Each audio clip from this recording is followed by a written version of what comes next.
실패는 성공의 어머니다라고 하는 그런 우리 일상에서의 그런 좋은 교훈의 말씀이 있죠, 그죠? 다윗의 일대기도 마찬가지입니다. 실패를 통해서 내가 무엇을 실패했는지, 또 무엇을 하나님 앞에 온전하게 드러내지 못했는지, 하나님의 말씀을 어떻게 해서 자기가 지키지 못했는지에 대한 것을 아주 섬세하게 살펴보는 시간이었죠, 그죠? 우리의 신앙의 어떤 그 좌절, 신앙의 어떤 여러 가지 인생의 기쁜 침체도 마찬가지입니다.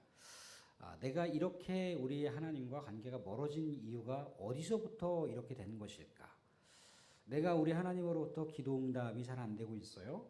도대체 이 기도응답을 우리 하나님께서 지연시키시는 이유가 무엇일까? 또 이렇게 점점점 우리가 주님과 나 사이에 단독자로 우리가 스스로를 이렇게 점검할 수 있어야 된다는 거예요.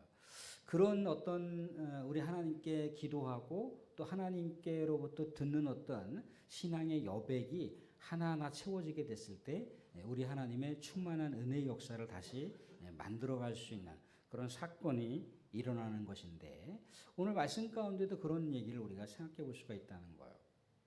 다윗은 물론 하나님의 법궤가 외부 지역에 이렇게 나뒹굴어지는 거에 굉장히 마음이 아팠어요. 그래서 이제 다윗성을 이제 건축하고 하나님의 법궤를 성의 일정한 화려한 장막에다가 이렇게 안치시켜 드리면 하나님께서 참 기쁘시겠다, 하나님께서 행복하시겠다라고 해서 이제 참모진들과 또 지도자들과 더불어서 같이 의논하고 이제 합의를 본 내용이었단 말이죠. 그래서 이제 거족적으로 또 거국적으로 하나님의 법궤를 이동하다가 실패를 했잖아요. 그죠? 실패했던 이유는 뭐냐면 거룩한 하나님의 그 임재를 상징하는 법궤를 사람이 임의적으로 했다는 거예요. 그러니까 하나님의 말씀의 절차와 그 말씀의 방법대로 해야 되는데 이렇게 저렇게 하면은 되겠지라고 이렇게 그런 생각으로 다 밀어붙였는데 그게 큰 불상사를 초래했다는 거예요. 하나님의 법궤를 어깨에 매야 되는데 수레에 실었고, 하나님의 법궤를 손으로 함부로 만져서는 안 되는데 우사라고 하는 사람이 법궤가 수레에서 떨어질까봐 그냥 아이고 머니가 이러면 안 되지 잡았다가 하나님의 진노를 사서 우사가 죽게 되는 이런 불상사가 생겼다는 거죠.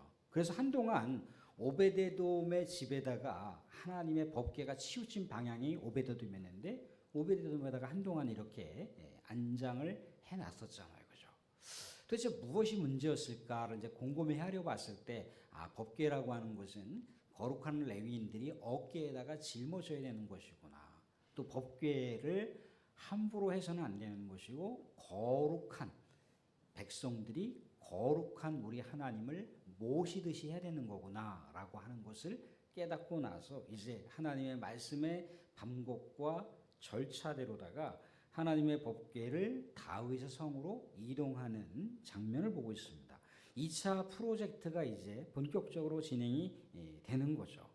그런데 여기다가 이제 한 가지 덧붙이는 건 뭐냐면, 오늘 여기 역대상에는 아주 세세하게 나오진 않았지만 우리가 사무엘 하 한 6장 정도 보게 되면 아주 세세하게 나온 내용은 뭐냐면, 법궤가 어느 정도 몇 미터 아니면 6보, 성경 말씀은 6보라고 나와 있는데 6걸음 정도 진행을 하고 나서 다윗이 거기서 예배를 드렸어요. 거기서 제사를 드렸단 말이죠. 또 6걸음이 진행이 되면 또 거기서 제사를 드리고 이제 이런 식으로다가 법궤를 이동을 했는데 이게 짧은 거리가 아니라는 거죠, 그죠? 굉장히 먼 거리예요. 자그마치 16km, 17km나 되는 거리입니다. 근데 16km, 17km를 사람이 걸어가는 것도 힘든데 6걸음, 7걸음 뗄 때마다 제사를 드린다라고 했을 때 얼마나 많은 시간이, 얼마나 많은 정성이, 얼마나 많은 그 안에 마음의 무게중심이 담겨 있었겠습니까? 그죠? 근데 아무튼 전심을 다해서 하나님의 법궤를 이제 마침내 다윗성 근처에까지 이제 갖고 오고 있는 장면인 거예요. 이때 이제 다윗이 너무나 신이 났어요. 하나님의 백성들도 너무나 힘이 났고요. 하나님의 임재를 상징하는 법궤가 이제 하나님의 성으로 상징하는 다윗 성으로 들어온다라고 하니까 모든 사람들이 감격과 환호에 막 찬 거예요. 와 했을 거 아니에요, 그죠? 너무너무 기쁘고 너무너무 감격스럽고 너무너무 이제 감동이 한 드라마란 말이죠, 그죠? 막 덩실덩실 막 춤을 출 정도로다가.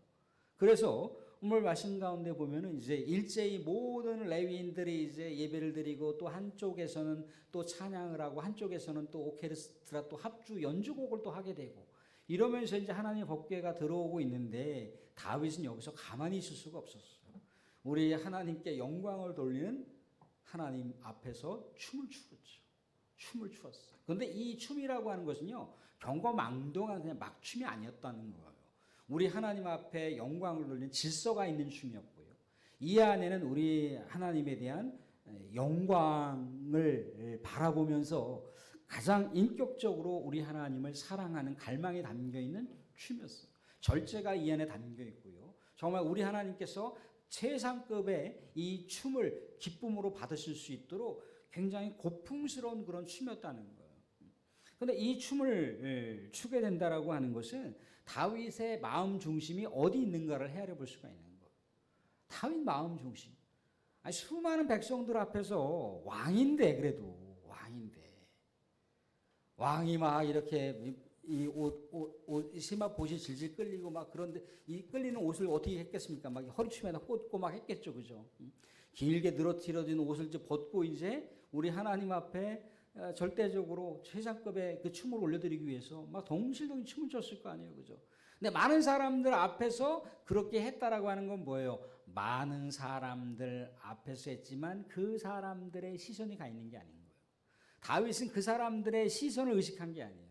그 사람들이 어떻게 자기를 바라볼까? 왕으로서의 위신과 체면이 깎이는 거 아닌가? 그런 거 생각하지 않았다는 거예요. 우리 하나님께서 얼마나 기뻐하실까? 우리 하나님께 얼마나 행복하실까? 그것만 바라보면서 하나님 영광 돌립니다. 내 이 보잘것없는 춤이라 할지라도 하나님 기쁘게 받으소서 그러면서 하나님을 향해서 덩실덩실 춤을 추고 있는 거예요. 모든 백성들은 또 춤을 출 때 같이 또 우리 하나님을 향해서 합심으로 전심으로 우리 하나님을 찬양하며 경배하는 아름다운 광경이 이 법궤가 이동하는 다윗성으로 이동한 이 광경 가운데 이루어졌다는 거예요.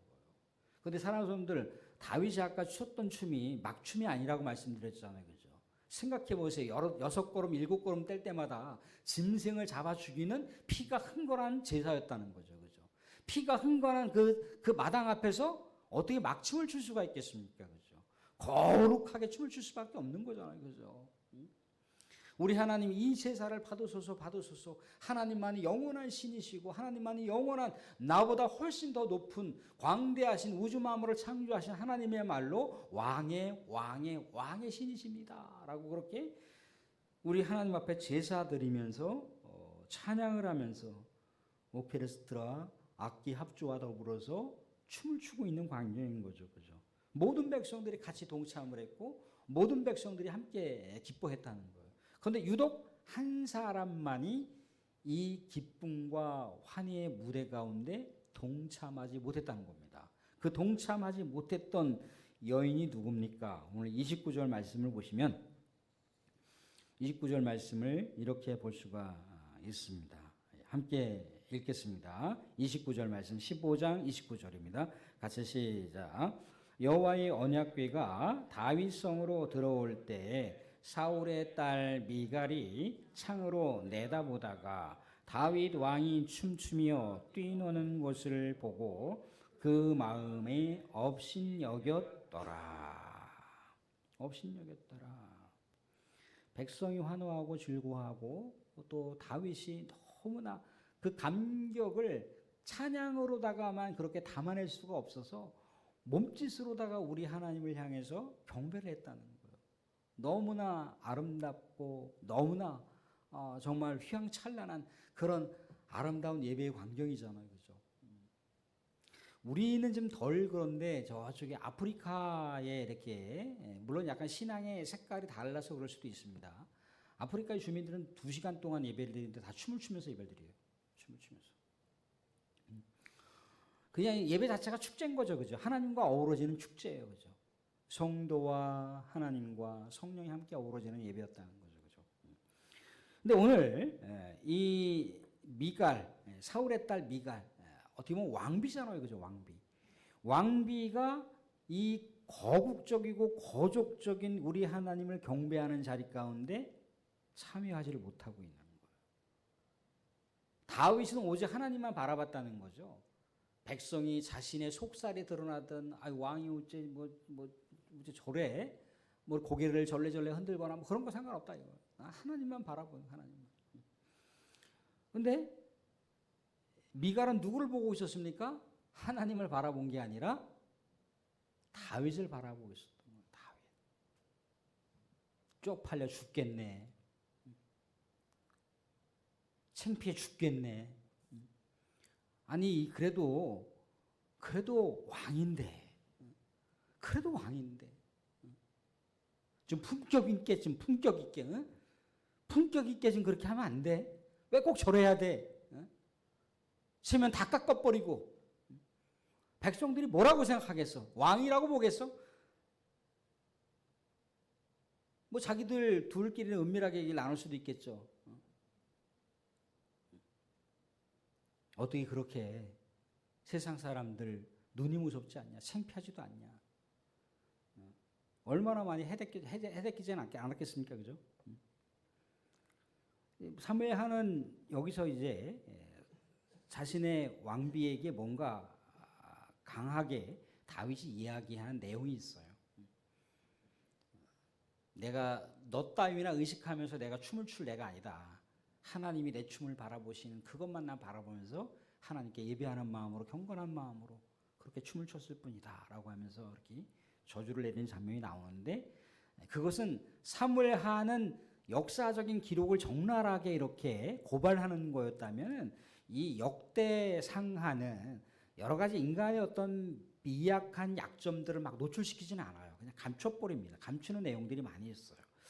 그럼에도 불구하고 우리가 여기서 한 가지 그냥 생각해 볼 수 있는 건 뭐냐면, 그냥 미갈이 왕비로서 다윗 왕이 춤추는 그 모습을 그냥 인간의 체면으로만 바라본 거예요. 그러니까 냉소적으로 바라볼 수밖에 없는 거죠, 그죠? 얼마나 조롱을 했겠습니까, 그죠?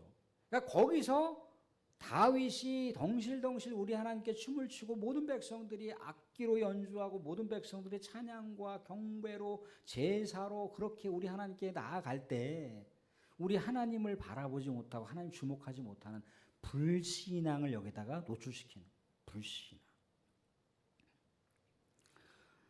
우리 세상 가운데 우리가 공동체가 어떤 일들을 하잖아요, 그죠? 물론 여러 가지 공동체가 어떤 일들을 했을 때 그 공동체가 어떤 일들이 어떤 성취가 됐을 때 또 그 성취의 결과물에 따라서 뭐 좋은 결과물이 나올 수도 있고 좋지 않은 결과물이 나올 수도 있습니다. 그런데 공동체가 함께하는 일들은요, 같이 마음으로 참여하고 같이 격려하고 같이 무엇인가 열매를 맺기 위해서 같이 함께 분투해야 되고 함께 기도해야 되고 함께 의문을 해야 되는 거예요. 공동체가 그렇게 함께 하는 일, 공동체가 공동의 목표를 바라보면서 나가는 일들에 이탈을 하게 되잖아요. 그럼 그분은 그 한 사람이 공동체로부터 이미 소외를 당할 수밖에 없어요. 스스로 소외를 당할 수밖에 없어요. 이게 신앙에서도 나타난더라 이거죠. 신앙에서도. 그러니까 여하튼 공동체가 함께하고 공동체가 함께 하나님을 경배하고 공동체가 어떤 목표를 두고 하는 일들에는 우리가 함께 해야 된다는 거예요. 함께. 마치 모든 어떤 일정과 계획과 그런 사역들이 진행이 됐는데 한참 뒤에 가서야 그런 일이 있었어? 그것만큼 어처구니 없는 일은 없는 거예요. 공동체가 항상 하는 일들에서 우리가 마음으로 함께하고 상황과 일정이 함께할 수가 없는 상황이라면 또 격려하고 또 중보기도 하고 또 함께 또 동참했던 사람들을 또 연락도 하고 또 독려도 하는 그런 일들이 진행이 된다라고 하는 것을 우리가 미가를 통해서 바라보게 되더라는 거죠. 다윗은 여기서 이 기쁨과 감격과 행복을 어떻게 나눴다라고 나와 있느냐면 오늘 이렇게 나와 있습니다. 2절 말씀 보시면 2절 3절 말씀 보시면 이런 얘기를 볼 수가 있습니다. 먼저 번제 화목제 드리고 나서 2절 3절 보시면 같이 한번 보겠습니다. 2절 3절 같이 시작.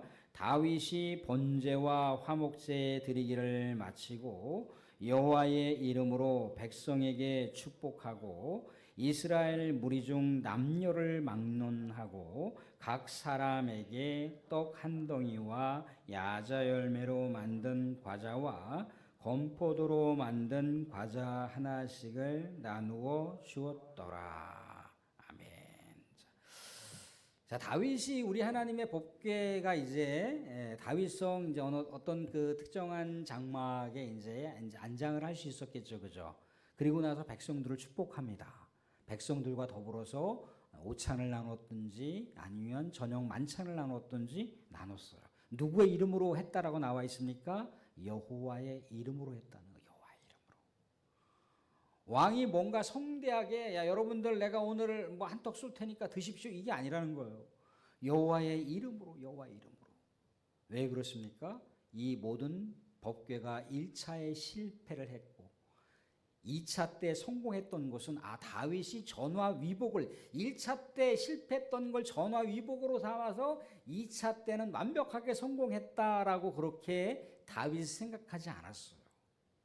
다윗은 1차에 실패했고 2차에 성공했지만 모든 이렇게 법궤가 우리 하나님의 절차와 방법에 따라서 다윗성 이 장막 안으로 인도할 수 있었던 것은 누구 때문이라고 그가 생각하는 겁니까?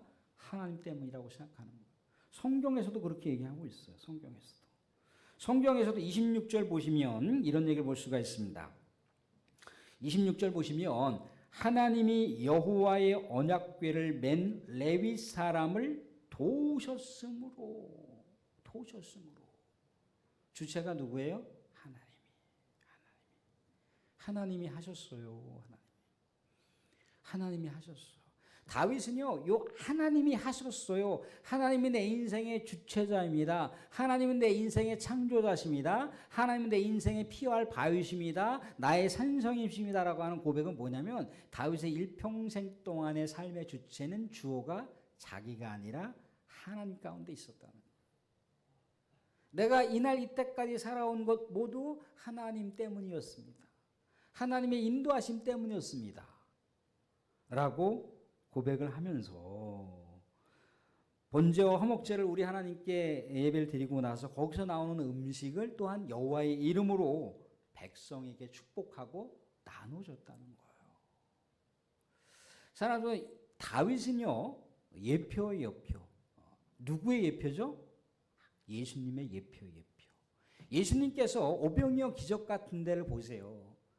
우리 하나님께 거룩하게 기도하고 축사하고 백성들에게 굶주린 백성들이 먹을 것을 나눠줍니다. 이런 일들이 나중에는 이제 하나하나 예수님의 그 공생의 사역을 통해서 다 성취하는 장면들을 우리가 헤아려 볼 수가 있는데 우리 예수님도 그랬다는 거예요. 예수님도 하나님의 그 거룩한 그 존귀하심을 늘 생각하면서 백성들을 축복하고 백성들에게 오병이어의 기적을 베풀어 가는 그 광경을 볼 수가 있다는 겁니다. 이렇게 하나님의 법궤, 하나님의 임재를 상징하는 궤가 여호와의 이제 이 여호와가 정말 사랑하는 다윗성으로 왔을 때 이것으로 끝난 게 아니라는 거예요. 다윗은 이제 만찬을 베풀고 정말 축제를 하는 이 상황 속에서도 하나님을 다시금 예배할 것에 대해서 촉구하고 있는 장면이 오늘 4절 말씀 보시면 16장 4절 말씀 보시면 이런 얘기를 볼 수가 있습니다. 또 레위 사람을 세워 여호와 궤 앞에서 섬기며 이스라엘 하나님 여호와를 칭송하고 감사하며 찬양하게 하였으니 6절에도 보시면 제사장 분하야와 야하시엘은 항상 하나님의 언약궤 앞에서 나팔을 부니라. 다윗은 자신의 이스라엘을요 사람이 다스리는 나라로 그렇게 제한되기를 원하지 않았습니다. 하나님께서 다스리는 나라, 또 모든 백성들, 레위인들을 위시로 해서 모든 백성들이 하나님을 경배하는 나라가 되기를 간절히 갈망했다는 거예요. 그래서 그 핵심같이 신앙의 핵심 중심이라고 볼 수 있는 하나님의 법궤를 정말 레위인들이 정성껏 섬기고 모시고 항상 우리 하나님께 찬양과 경배할 것에 대해서 촉구하고 있는 장면을 우리가 말씀 가운데 보고 있다는 겁니다.